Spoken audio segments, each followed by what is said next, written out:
Tube Tamil வணக்கம். பிரிட்டனுடைய புதிய பிரதமர் ஆன்டி பெர்ன்ஹாம் அமெரிக்காவினுடைய முன்னாள் அதிபர் பராக் ஒபாமாவினுடைய டிஜிட்டல் வேட்டை நாய் என்று கூறப்படுகின்ற மேத்யூ மெட்டிரேக்கரை தன்னுடைய ஊடக பிரச்சாரத்திற்கு பொறுப்பாக நியமித்திருக்கின்றார். அடுத்து வருகின்ற தொழிற்கட்சி தேர்தலில் பராக் ஒபாமாவினுடைய தந்திரத்தை பயன்படுத்தி வெற்றி வாகை சூட வேண்டும் தொழிற்கட்சி என்கின்ற நம்பிக்கையில் இந்த டிஜிட்டல் வேட்டை நாயை களம் இறக்கி இருக்கின்றார். தி கார்டியன் இவருக்கு வைத்த பெயர் தி டிஜிட்டல் வேட்டை நாய்.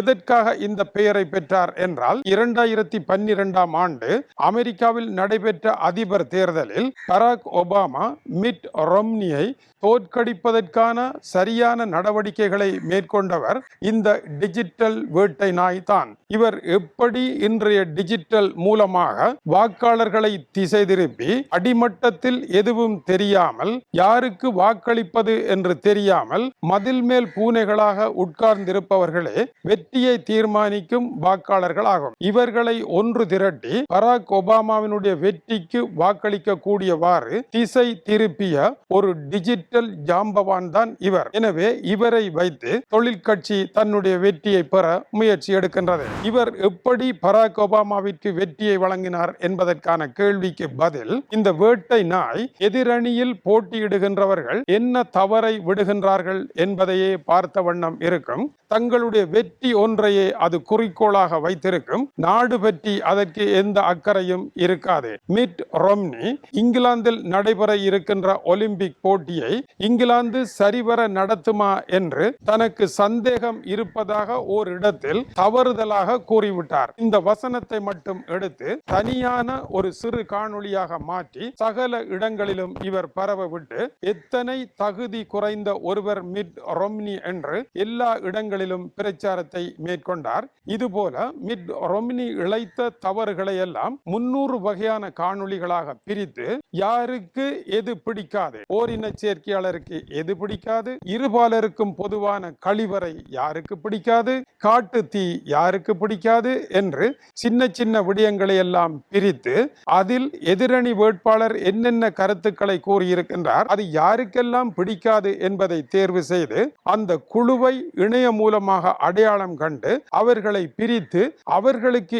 ஏற்ப இதை அனுப்புவதன் மூலமாக அவர்களை திசை திருப்பினார். எப்பொழுதும் மக்கள் எப்படி திசை திரும்புவார்கள் என்றால் தங்களுடைய பணம் பறிபோகின்றது, தங்களுடைய உரிமை பறிபோகின்றது, தங்களுடைய வேலை வாய்ப்பு பறிபோகின்றது, தங்களுடைய நாட்டிற்கு அவமானம் ஏற்படுகின்றது, எதிரிகள் வெற்றி பெற பார்க்கின்றார்கள். இப்படியான விடயங்களை சொன்னவுடன் அவர்கள் சட்டென நின்று திரும்பி பார்ப்பார்கள். இப்படி இவர்களை திரும்பி பார்க்க வைக்கின்ற விடயங்களை தேர்வு செய்து ஆபத்து தரக்கூடிய விடயங்களை எதிரணி வேட்பாளர் விரும்பி செய்ய போவது இல்லை. தற்செயலாக அவர் இழைக்கின்ற தவறுகளை ஊதி அழகுபடுத்தி பெரிதுபடுத்தி இவர்களுக்கு வழங்குவதன் மூலமாக இவர்களுடைய நீறுபூத்த நெருப்பாக இருக்கின்ற தணலில் பெட்ரோலை ஊற்றி விடுவது போல இந்த காணொளிகளை இவர் அனுப்பி அந்த நெருப்பை மூட்டி பராக் ஒபாமா என்பவரே நம்பிக்கைக்குரியவராக இருக்கின்றார், உங்களுடைய சொத்து அழியாமல், வேலை வாய்ப்பு அழியாமல், உரிமை மாறாமல், மருத்துவத்துறையில் உங்களுடைய வசதிகள் அப்படியே இருக்க இந்த ஒபாமா தான் துணையாக இருப்பார் என்பது போன்ற பிரமையை உருவாக்கி வெற்றி வாய்ப்பை இவர் பெற்றுக்கொண்டார். இதனால் இவரை பராக் ஒபாமாவினுடைய வேட்டை நாய் என்று போற்றினார்கள். பராக் ஒபாமா அந்த தேர்தலிலே தன்னம்பிக்கை, மாற்றம் என்பவற்றை குறியாக வைத்து எல்லோரையும் வழிநடத்தி சென்றார். இதனால் தன்னம்பிக்கை ஒன்றின் மூலமே வெற்றி பெறலாம் என்கின்ற ஒரு தலைமுறையையும், மாற்றம் ஒன்று வந்தால்தான் நாங்கள் சிறப்பாக வாழலாம் என்கின்ற தலைமுறையையும் கவர்வதன் மூலமே வெற்றியை பெறலாம் என்கின்ற 2012ஆம் ஆண்டு ஒபாமாவினுடைய தேர்தல் வியூகம் ஏறத்தாழ தோற்று போன வியூகமாகவே இருக்கின்றது.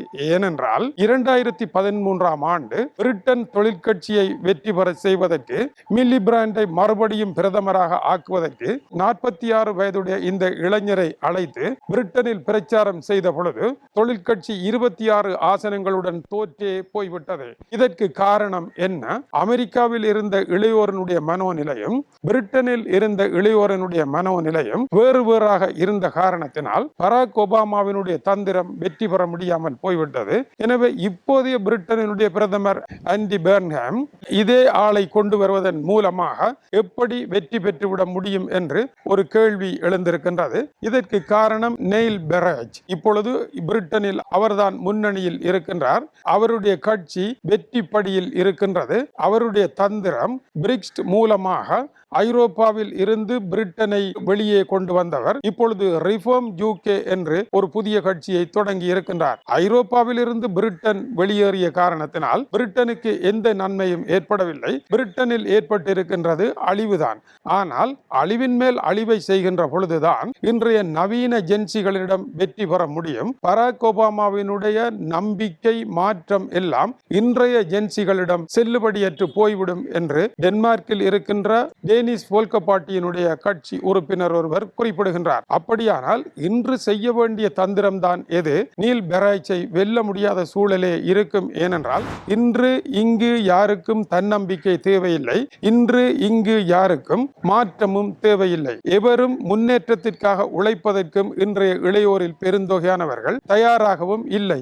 அவர்களுடைய வெற்றி எப்படி வரும்? ஒருவர் வீழ்ச்சி அடைகின்ற பொழுது நான் வெற்றி பெற்று விட்டேனே என்று நினைக்கின்ற அரத பழைய சிந்தனை தான் அவர்களுடைய இன்றைய சிந்தனையாக இருக்கின்ற காரணத்தினால் எந்த உழைப்பும் இல்லாமல் எந்த வகையிலும் பாடுபடாமல் தாங்கள் முக்கியமானவர் என்று கருதப்படுவதற்கு, உதாரணமாக தனக்கு போட்டியாக இருக்கின்ற ஒருவர் இறந்துவிட்டால் தானே வெற்றியாளனாக வர முடியும் என்று எண்ணுகின்ற மற்றவர்களுடைய வீழ்ச்சியில் வாழ்கின்ற ஒரு தலைமுறைக்கு தன்னம்பிக்கையோ முன்னேற்றமோ எதுவும் கிடையாது. ஆகவே இந்த தேர்தல் வியூகத்தில் தொழிற்கட்சிக்கு மிகப்பெரிய சவால் இருக்கும் என்றே அவர்கள் கருதுகின்றார்கள். இதேவேளை இதை நாங்கள் தமிழகத்தில் பார்ப்போமாக இருந்தால் தமிழகத்திலும் ஆட்சி மாற்றத்தில் விஜய் அவர்களை கொண்டு வந்ததற்கு ஜென்சிகளே காரணமாக இருந்திருக்கின்றார்கள். ஜென்சிகள் என்றால் ஜெனரேஷன் Z. இவர்கள் கடைசி தலைமுறை 18 இருந்து ஏறத்தாழ 25-26 வயது வரை இருக்கின்றவர்கள். ஆனால் இவர்களை விட படுமோசமான ஜென்சிகள் அவர்களுக்கு கீழ்ப்பட்ட வயதில் இப்பொழுது இருக்கின்றார்கள். அதிகாரம் என்பது மிக மோசமான ஒரு மாற்றத்தையும் எந்தவிதமான பாரம்பரியங்களுக்கு இடமில்லாமலும் அழிவின் மூலமே வாழலாம், நம்மிடம் எதுவும் இல்லை, எல்லாமே அழிந்து போனால் நமக்கு அதனால் என்ன இருக்க போகின்றது என்கின்ற மனோநிலையை கடந்த பழைய அரசியல் விதைத்து வைத்து அது வம்ச வழிக்கு செல்வங்களை தேடி குறிக்கப்பட்ட சிலரை புகழ்மிக்கவர்களாக ஆக்கி வாழ்ந்து கொண்டு இருக்கின்றது. இது அழிந்து போய்விட்டால் சரி என்று இன்றைய இளையோர் நினைக்கின்ற நினைப்பையே திராவிட கட்சிகளினுடைய வீழ்ச்சி காட்டியது. எனவேதான் இப்பொழுது வந்திருக்கின்ற இந்த ஒபாமாவினுடைய டிஜிட்டல் வியூகம் வெற்றியை பெறாது, வேறு ஏதோ ஒன்று இருக்கின்றது என்று கூறுகின்றார்கள். வேறு ஏதோ என்றால் எது? பிரிட்டனை பிரிக்ஸ் மூலமாக பிரித்து அழிவை தேடியதாக கூறப்படுகின்ற நீல் பெராஜ் இப்பொழுது முன்னணியில் இருக்கின்றாராக இருந்தால் இன்னொரு அழிவிற்கும் இளைய தலைமுறை தயாராக இருக்கின்றார்கள். இதைத்தான் பிரச்சாரமாக செய்ய வேண்டி இருக்கின்றது. எனவே இப்பொழுது ஆக்கத்தில் போட்டி அல்ல, அழிவில் போட்டியை நடத்துவதே தேர்தல் வெற்றியாக இருக்கின்றது என்பதுதான் வேடிக்கையான உண்மையாக இருக்கின்றது. இதை தொழிற்கட்சி கற்றுக்கொள்ளுமா, மறுபடியும் 26 ஆசனங்களுடன் தோற்று போகுமா என்பதை பொறுத்திருந்தே பார்த்தல் வேண்டும். இந்த புதிய வியூகம் என்றால் என்ன?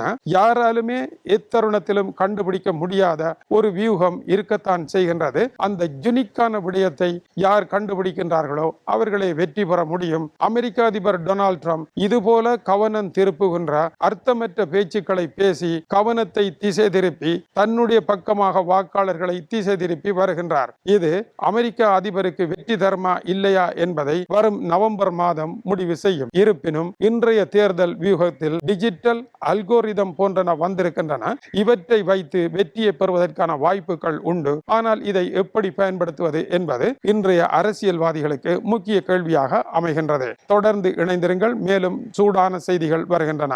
இது டியூப் தமிழனுடைய உலக செய்திகளுக்காக இலங்கை வடபுலம் யாழ்ப்பாணத்திலிருந்து கீசே துறை. வணக்கம் உறவுகளே.